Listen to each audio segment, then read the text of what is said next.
Hello and welcome everyone to AARP Wyoming's 2026 voter. Try that again.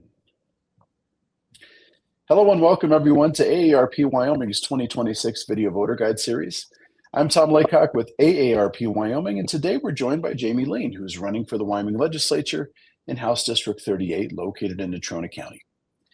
AARP has a proud 40-year history of nonpartisan voter engagement and does not endorse or oppose candidates, nor does AARP make contributions to political campaigns or campaigns at any level. Instead, we ask the questions so our members can understand where candidates sit on important issues and make their own decisions on Election Day. Today, I'll give Ms. Lien 3 questions, allowing for a 1-minute and 30-second response to each. Then we'll give her 2 minutes to deliver her final pitch to the voters of House District 38. So Ms. Lien, our first question is this.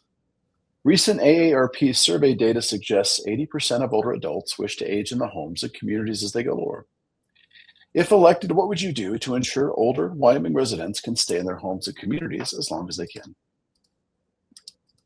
Thank you, Tom, for the question. The first thing I'd like to point to is the rural health care money that Wyoming was graciously granted by the federal government. We're waiting for the final approval, but that would allow companies to be generated for a startup to be able to complete more in-home care.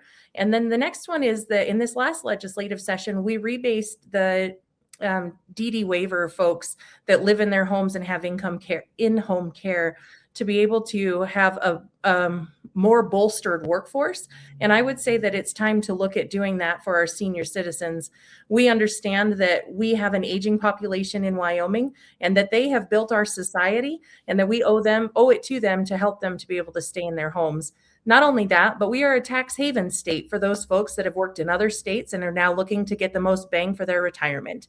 And we're grateful to have them. So we can look at rebasing some of the Medicare cost so that we have, as well as Texas. They pay family members to be able to take care of members in their home. And I'd be happy to explore their laws and see what we could come up with for a Wyoming solution to our aging population.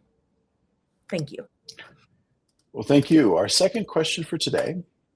AARP Wyoming's 2023 Vital Voices Survey and 2025 Member Survey show that our members are seeking candidates who will protect them from fraud and scams. In recent years, we've seen scammers evolve to using crypto ATMs and deed theft to separate Wyomingites from their cash. How would you work to protect older adults from fraud and scam?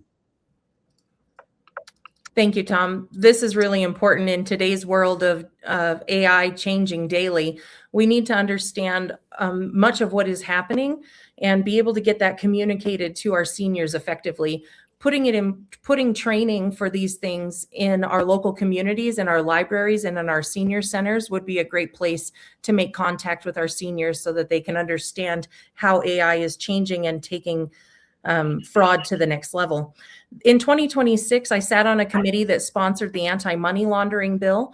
This passed with unanimous support and was signed by the governor. This allows for routine compliance and reports of transactions, and it allows our banking to stay local so that our tellers in our credit unions and our banks are able to have a firsthand account with their customers and be able to help them identify some suspicious activities. Moving forward to deed fraud, I'd be happy to help sponsor legislation that would put a clamp down on this in Wyoming. Thank you. Well, thank you. Our third and final question for today is this. We know Wyoming residents are concerned about rising property taxes. While property taxes can be burdensome for some, they also fund critical state and local services. These services may include local transportation, home-delivered meals, and home health services that keep older adults aging in place. If elected, how do you balance the need for relief with ensuring critical services are in place? I sit on the Revenue Committee, and property taxes is something we've taken a really hard look at. Senate File 110 came out in 2026, and I was a co-sponsor on it to allow us to remove 20 mils of education funding from every property tax payer and put it on the state to pay for education. It's guaranteed in our Constitution, so we would have the ability to do so. That would reduce property taxes while ensuring that our local governments and counties and special districts maintain their budgets on their property taxes. Another thing I would like to do is implement Amendment A. It was passed by the voters in 2024, as a fourth property class to be able to reduce property taxes. And we were not successful in getting that done in the last 2 sessions. And I'd be happy to continue to carry forward the torch to get that implemented at a lower property tax rate.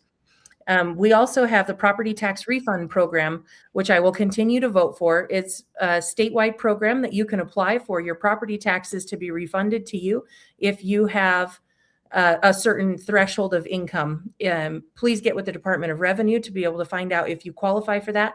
And we voted to remove the long-term homeowner sunset. So that will allow us to have folks stay in their homes longer with that 50% reduction in property taxes. Well, thank you, Arthur. Now that you've answered our 3 questions, we'd like to give you 2 minutes to explain why you believe you're the best person to represent House District 38. Thank you, Tom. I am pro-life, pro-God, pro-Second Amendment.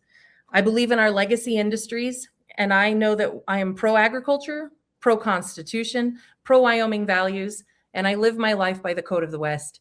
I am a constitutional conservative voice for House District 38, listening to the people to be able to provide a government by the people.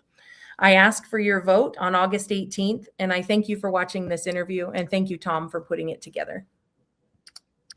Well, thank you, Ms. Lien, for your time, and thank you to our viewers for being willing to join us for this video voter guide. We encourage you to keep checking Cowboy State Daily and AARP Wyoming's Facebook page for more voter guides in the days to come.